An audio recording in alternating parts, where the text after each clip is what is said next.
Ao longo dos séculos, o homem permitiu raros momentos de paz às baleias. Primeiro, elas eram caçadas para servir de alimento, depois para a extração do óleo utilizado na iluminação das ruas. De uns tempos para cá, passaram a ser vítimas das redes de pesca ou das mudanças climáticas que tiram dos habitats os peixes e moluscos que fazem parte de seu cardápio. Quando escapam de uma, caem em outra. As orcas, injustamente chamadas de baleias assassinas, ainda hoje passam por exaustivos treinamentos para servir de diversão em parques aquáticos. Já os tubarões conseguem escapar das redes, mas são caçados para a extração das barbatanas. Eles se destacam em meio à natureza porque dispõem de uma visão super apurada que lhes permite enxergar até no escuro.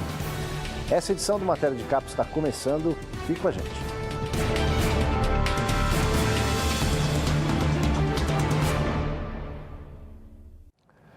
Num ritual que se repete há milhões de anos, grupos de baleias viajam milhares de quilômetros na mesma trajetória de ida e volta a cada ano, em busca dos locais mais seguros para se alimentar e reproduzir. Vamos ver como é feita essa jornada.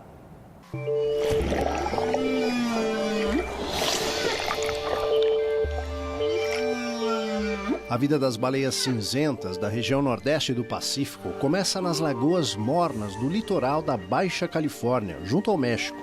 Em migração permanente desde o nascimento, elas cumprem uma das mais longas jornadas entre os mamíferos em todo o planeta, viajando entre 15 mil e 20 mil quilômetros anualmente.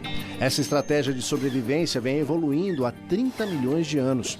A viagem tem início em fevereiro, na direção norte, para alcançar o Ártico no verão, quando é grande a oferta de alimentos. Elas se deslocam em grupos, separados por idade e sexo.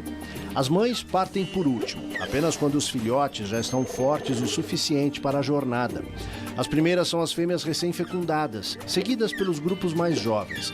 Cada grupo nada separadamente. Os mais novos bem perto da costa. É o que explica o biólogo Wayne Perryman, da NOAA, Administração Nacional para a Atmosfera e Oceanos, dos Estados Unidos. O corredor migratório junto à costa oferece a proteção necessária contra os predadores.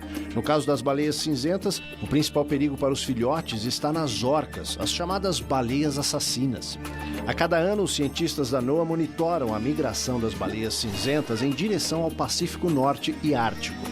O principal posto de observação fica em Pedras Brancas, no litoral da Califórnia. Aimee Lang, bióloga da NOAA, explica que o objetivo do monitoramento é acompanhar o nascimento de novos filhotes e a população da espécie, de maneira a ter um cálculo preciso a cada temporada. Com esses dados, os pesquisadores sabem se existe algum perigo ameaçando a espécie ou se os números permanecem dentro de parâmetros normais. Depois de uma viagem de 4 meses, as baleias chegam ao melhor ponto para se alimentarem, na Baía de Chusque, Mar de Beaufort e Mar de Bering, a noroeste. As baleias cinzentas buscam alimentos no fundo do oceano, na lama do Ártico, explica Stephanie Niesel, observadora da NOAA. É lá que estão os crustáceos e outros pequenos organismos que constituem sua dieta preferida. Um adulto pode consumir mais de 1 tonelada por dia. Graças a essa dieta, o leite da baleia é extremamente rico em gordura, o que garante o alimento apropriado aos filhotes. Cada um consome mais de 150 litros de leite diariamente. Com isso, eles engordam entre 20 a 30 quilos por dia. Quando chega o outono e o gelo começa a se formar no Ártico, as baleias iniciam o caminho de volta para o sul. Mais uma vez, as fêmeas recém-fecundadas saem na dianteira. São elas que vão gerar novos filhotes nesta temporada. Elas são seguidas pelos mais jovens de ambos os sexos. Para assegurar o perfeito controle da viagem, a NOAA espalha inúmeras equipes ao longo da costa da Califórnia. Esse acompanhamento, que inclui a contagem e a trajetória, é essencial para os estudos relacionados com a espécie. Ao mesmo tempo, permite aos cientistas conhecer melhor os hábitos dessas baleias, suas táticas para escapar dos predadores e outros dados relacionados com a sobrevivência do grupo. Com a proibição da pesca na maioria dos países, a poluição, o choque com navios, predadores e as redes de pesca são os principais inimigos. Até mesmo o aquecimento global prejudica a reprodução Dave Bell, biólogo marinho da NOAA, acredita que a educação é o melhor caminho para a proteção de qualquer espécie. Levar conhecimento e informação às pessoas, especialmente aquelas que trabalham no mesmo ambiente, como pescadores, trabalhadores de plataformas de petróleo ou a marinha, é de vital importância. Quanto mais informação levarmos a eles, ele diz, melhores serão as condições de sobrevivência das baleias.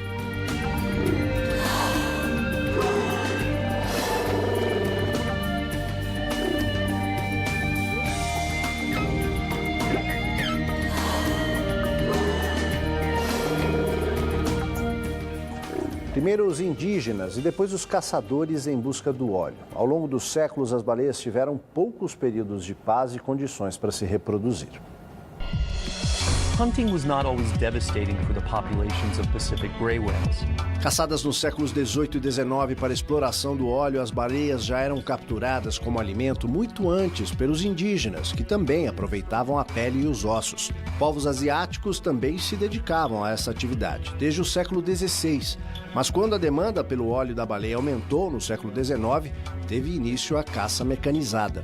Naquela época, os barcos perseguiam as baleias da costa asiática do Pacífico, enquanto a demanda pelo óleo do animal aumentava nos Estados Unidos. O auge da matança ocorreu entre 1846 e 1890. Ao longo de décadas, entre 600 e 700 baleias eram capturadas a cada ano, o que levou as baleias cinzentas à beira da extinção. Cercadas pelos pesqueiros e empurradas para as lagoas marinhas, eram caçadas sem piedade. Na ânsia de fazer dinheiro com o óleo, os barqueiros capturavam fêmeas adultas no auge do período de reprodução. A pesca predatória alcançou tal ponto que, em dado momento, a atividade se tornou antieconômica, já que muitos barcos retornavam aos portos quase vazios. Mas foi preciso chegar até o ano de 1946 para entrar em vigor um acordo da Comissão Internacional para as Baleias, tornando ilegal esse tipo de atividade. Então, na segunda metade do século passado, a população das baleias cinzentas começou a se recuperar e chegou a perto de 20 mil na última década. Atualmente, o programa de recuperação da baleia cinzenta é considerado um dos raros exemplos de sucesso. Mas esse dado só vale para o Pacífico Nordeste. No lado noroeste, a caçada durou mais tempo e a população ainda não se recuperou. Calcula-se que existam cerca de 150 indivíduos da espécie na região, mas pelo menos graças aos programas de proteção, o número de filhotes vem aumentando, o que cria esperanças para o futuro. Vale lembrar que as baleias continuam ameaçadas pela caça, realizada ainda hoje por países como Japão e Noruega.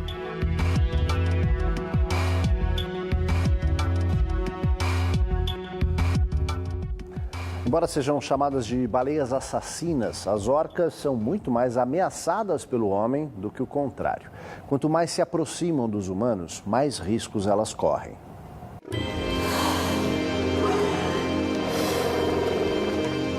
Elas podem ser vistas com frequência nas águas do Pacífico, do litoral do estado de Washington até o Canadá. A população local atualmente está em recuperação, mas esteve perto da extinção na segunda metade do século passado. Nos anos 1960, elas foram caçadas intensamente e capturadas vivas para exibição em parques marinhos. A recuperação em ritmo lento começou na década de 1990, mas em seguida uma nova queda voltou a ser registrada. Em 2005, a espécie chegou a ser considerada sob risco de extinção. Antes que isso ocorresse, em 2003, a NOAA lançou um programa de preservação da espécie voltado para o combate às principais ameaças: a falta de alimentos, contaminação, proximidade dos navios e ruídos. As equipes da NOAA descobriram que 70% da dieta das orcas está concentrada no Chinook, conhecido como salmão-rei. Acontece que a quantidade de salmão que chega à costa no verão, procedente do rio Fraser, no Canadá, vinha diminuindo, o que exigiu um programa de reprodução assistida na área, de maneira a garantir alimentos suficientes para as orcas. Quanto à contaminação, o problema se agravou por causa da poluição das águas próximas aos centros urbanos, por onde as baleias costumam passar em determinadas épocas do ano. Amostras de tecido revelam a presença de inúmeros poluentes, o que provoca dificuldades para a reprodução ou afeta o sistema imunológico. A terceira ameaça está relacionada com o ruído provocado pela passagem de navios ou barcos de recreação. Para determinar como o barulho afeta o comportamento delas, incluindo o senso de direção, são instalados chips de monitoramento via satélite. Segundo os pesquisadores, está comprovado que elas ficam desorientadas pelos ruídos. Para evitar os danos, até mesmo o barco dos pesquisadores é mantido a uma certa distância, mas nem todas as embarcações observam os mesmos cuidados. Quando o inverno chega, elas se dirigem para o alto mar. Longe da costa, elas estarão protegidas contra a maioria dos perigos causados pela presença humana.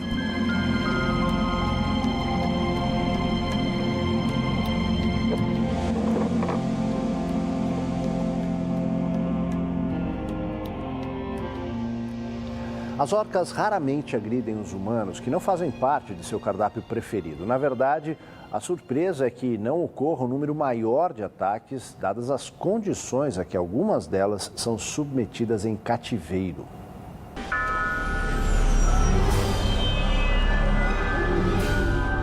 O espaço reduzido dos parques aquáticos e as longas horas de treinamento de longe não têm a ver com a origem e a vida dessas baleias, utilizadas como diversão em alguns lugares. Para os especialistas em vida marinha, não é à toa que, vez ou outra, elas acabem se tornando agressivas e ataquem os treinadores e outras pessoas que se aproximam demais. Ainda assim, são raros os ataques e, na maioria das vezes, resultam apenas em ferimentos leves. Defensores da vida animal questionam como ainda hoje se pode pensar em colocar um animal desse tamanho em tanques e impor um treinamento e uma rotina totalmente diferente da vida na natureza. Embora as orcas tenham dentes capazes de triturar os ossos humanos, não há registros de que tenham chegado a esse ponto, principalmente porque desde cedo o cardápio que consome é composto por peixes e animais marinhos.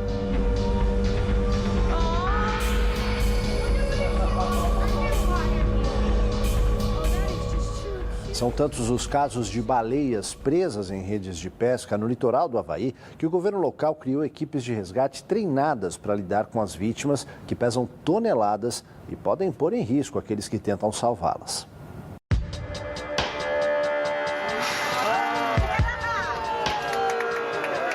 A temporada das baleias no Havaí vai de novembro a abril, quando integrantes da espécie jubarte migram do Alasca para o sul para acasalar ou dar à luz. No caminho, um terrível inimigo, as redes de pesca e anzóis. Presas nessas armadilhas, elas podem morrer se não forem salvas a tempo. A população das jubartes já vem registrando quedas por conta desses acidentes. Na tentativa de amenizar o problema, o governo do Havaí contratou equipes especializadas em libertar as baleias. Voluntários também participam desse programa.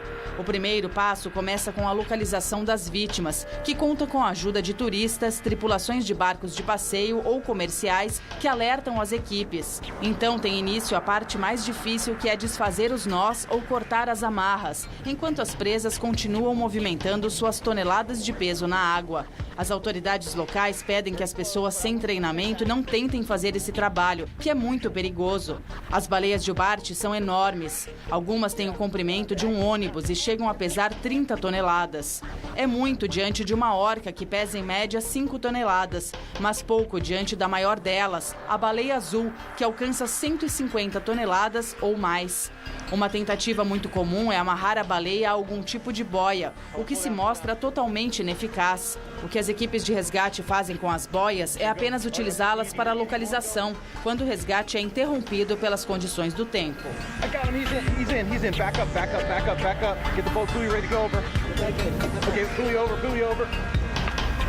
Pensar o que falta para resolver essa questão da saúde dos oceanos, ter oceanos saudáveis, né, é uma questão complexa. Então ela vai depender de uma série de coisas, mas uma fundamental é fazer com que as pessoas, todas as pessoas, sejam elas profissionais da área ou profissionais de outras áreas, ou simplesmente uma pessoa, um cidadão que usufrui dos benefícios que o ambiente marinho traz, né, é que essas pessoas entendam a importância desse ambiente e entendam de que forma elas, direta ou indiretamente, afetam esse ambiente. Então é crucial que as pessoas se coloquem dentro desse caldeirão, permitindo então a conexão das suas ações com seus efeitos no ambiente marinho. Pesquisadores que acompanham há décadas a população de baleias na costa atlântica dos Estados Unidos e Canadá alertam que uma das espécies corre sério risco de extinção.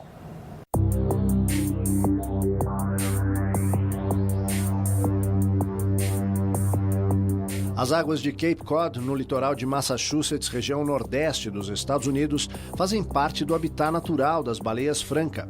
Ao longo dos séculos, o número delas diminuiu e aumentou, dependendo da quantidade de ataques dos humanos. E atualmente está mais uma vez diminuindo. Em apenas um ano, 18 delas morreram após colisões com navios ou porque ficaram presas em redes de pesca. A contagem recente apontou para pouco mais de 400 delas, número insuficiente para garantir a sobrevivência da espécie nas próximas décadas. Muitas colisões acontecem porque elas deixam as águas litorâneas rumo ao alto mar em busca de alimentos. Por conta do aquecimento das águas oceânicas, algumas espécies de peixes e plânctons, dos quais elas se alimentam, acabam se afastando da costa e, no caminho, entram nas rotas de navios cargueiros.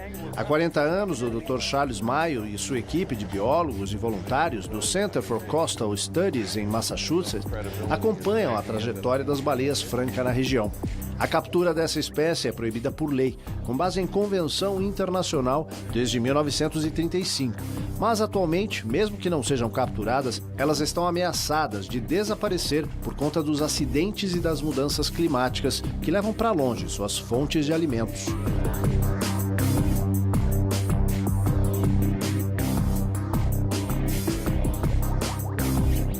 Há várias formas de se combater os impactos que as atividades humanas geram nos oceanos. Uma dessas formas é a criação de áreas marinhas protegidas. O grande problema dessas áreas é que elas precisam ser feitas de forma muito consciente. E uma dessas reflexões que tem que ser feitas é que essas áreas precisam proteger os diferentes momentos do ciclo de vida de uma dada espécie. Por exemplo, na região dos abrolhos, há espécies que têm adultos vivendo na região dos recifes mais externos, mas essas espécies necessitam da área costeira, do manguezal e do estuário para fazer a sua reprodução e para o crescimento das fases iniciais de vida, que depois, quando jovens, vão caminhando, vão nadando para fora e ocupando esses outros ambientes. Então, isso é um corredor ecológico. O mesmo se aplica a grandes organismos que têm rotas migratórias muito amplas e que não adianta você proteger esse animal num local dessa rota e não proteger em outro, porque se ele não estiver protegido em outro, ele pode não ter a chance de chegar na área protegida porque ele foi capturado. E isso se aplica à lógica que está sendo buscada pelo Santuário de Baleias do Atlântico Sul, de criar uma grande área em que esses animais vão ser protegidos ao longo de todo o seu ciclo de vida. E isso é fundamental para que a gente consiga efetivamente proteger não só uma dada espécie ou algumas espécies, mas o ambiente marinho como um todo. No próximo bloco, as diversas espécies e tamanhos das baleias e mais. A natureza deu aos tubarões uma visão privilegiada. Eles enxergam até no escuro. A gente volta já.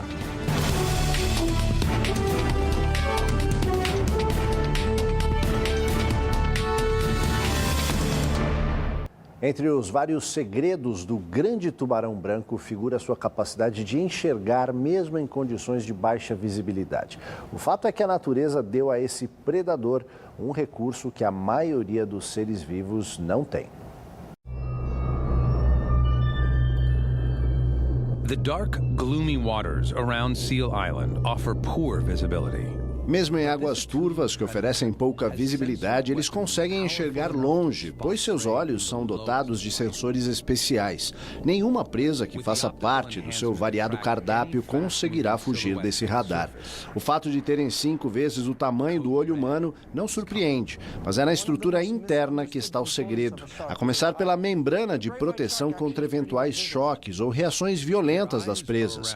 Ela é tão forte que pode resistir até uma dentada das focas, um dos seus alimentos preferidos. Os componentes internos do olho dão ao grande tubarão branco uma visão privilegiada.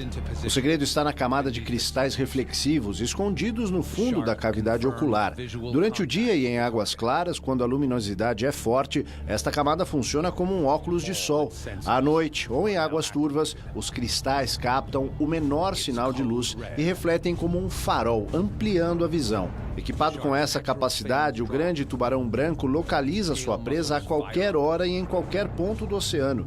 Detectado o alvo do ataque, todos os sentidos são ativados. Ele aciona as barbatanas e a cauda para alcançar a velocidade máxima. São raras as presas que conseguem escapar.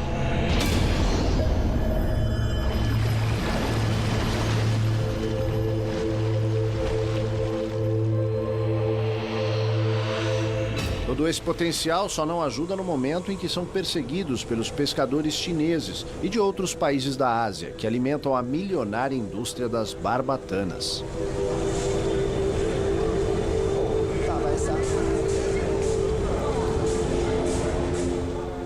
Qual é o maior animal existente na Terra? Essa é fácil, né?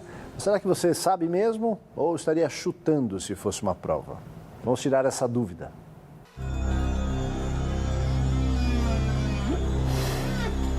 Pode ter certeza, a baleia azul, que pode chegar a 30 metros de comprimento, é o maior animal que existe na Terra. A segunda colocada é a baleia fin, que tem em torno de 20 metros. A espécie franca é a terceira, com média de 18 metros. A sperm, que tem o maior crânio entre todos os animais, é a quarta colocada, medindo 16 metros em média. E o quinto lugar fica para a jubarte, que tem entre 12 e 15 metros. A orca vem em seguida, com cerca de 9 metros, depois a mink e a beluga, que alcançam entre 5 e 8 metros em média.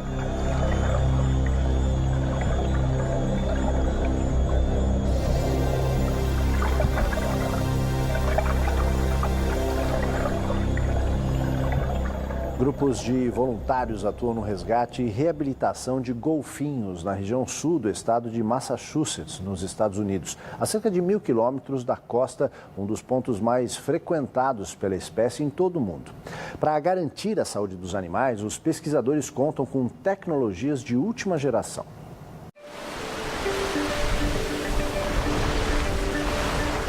Para que seja possível devolver golfinhos saudáveis ao mar, a equipe conta com pequenos equipamentos que são levados a cada resgate e permitem coletar amostras de sangue e obter dados sobre o estado de saúde do animal em poucos minutos. Outro recurso usado pelos cientistas é o monitor cardíaco, que transmite os batimentos para um aplicativo. Assim, o golfinho tem menos contato com pessoas e passa por menos estresse. Saber se as batidas cardíacas estão nos níveis adequados ajuda os profissionais a definirem quais estão prontos para a soltura e os que precisam de tratamento.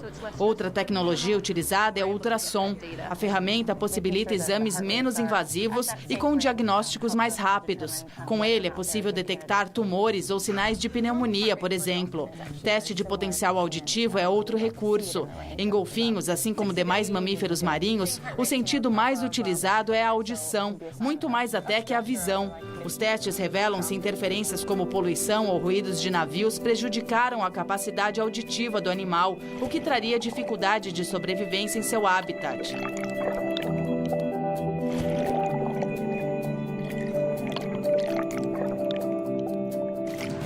Em instantes, mudanças climáticas se acentuam e as temperaturas batem recordes de calor e frio. Não sai daí.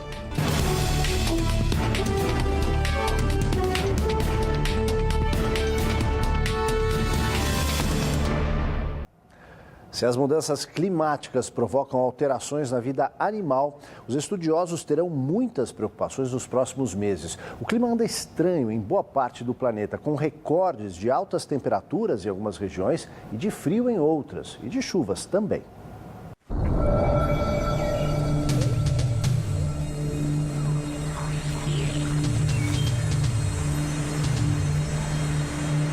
O primeiro trimestre deste ano apresentou mudanças significativas no clima em várias partes do mundo. Em março, na maior parte da Europa, foram registradas temperaturas abaixo da média para o inverno e alguns países tiveram recordes de frio. Vamos ver os exemplos levantados pelos técnicos da Administração Nacional para os Oceanos e a Atmosfera dos Estados Unidos. Em março, a cobertura de gelo no Ártico diminuiu em 7,3% em relação à média dos últimos 40 anos e foi a segunda menor depois de 2017, desde que começaram as medições via satélite em 1979. Na Antártica, a camada de gelo caiu 12,4% em relação à média e foi a sétima menor na série histórica. Na Europa, o inverno foi, de maneira geral, para o continente o mais frio dos últimos 5 anos. Já nos Estados Unidos, diversos estados registraram recordes negativos. Em Nevada, por exemplo, foram registradas temperaturas de menos 50 graus Celsius. Na Argentina, uma seca sem precedentes no primeiro trimestre atingiu boa parte da área de produção agrícola e só não causou maiores prejuízos porque em muitas delas não era o tempo de colheitas. Na Ásia, o problema foi o calor. Em vários países do sul e sudeste asiático foram registradas as mais altas temperaturas desde o início do século passado. Em escala global, as temperaturas continuam aumentando, o que confirma o aquecimento do planeta. A média em março ficou em 13,55, cerca de 1 grau acima da média para o mês ao longo do século XX.